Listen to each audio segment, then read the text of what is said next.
Alright, now we are starting with the cutting section. So you're going to need a razor blade or an X-Acto knife. Here I've got a safety version which has a nifty, you can prop it out, close it, and that's the safety way. Now, a helpful tip, you don't cut towards you, you cut away from you. Like you're cutting with scissors, you cut away. Like you learned in 2nd grade. Get it?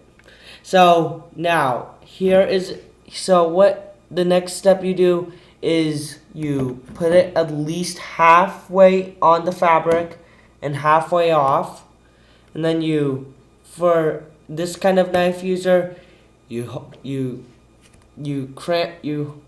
press down on it and the blade will come out.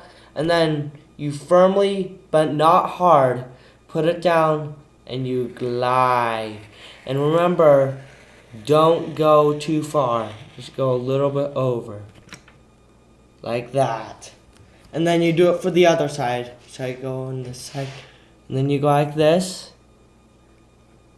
Hold it up. And then got your pieces. Now, you're going to need to do this another time to get it perfect. And I did not cut this properly.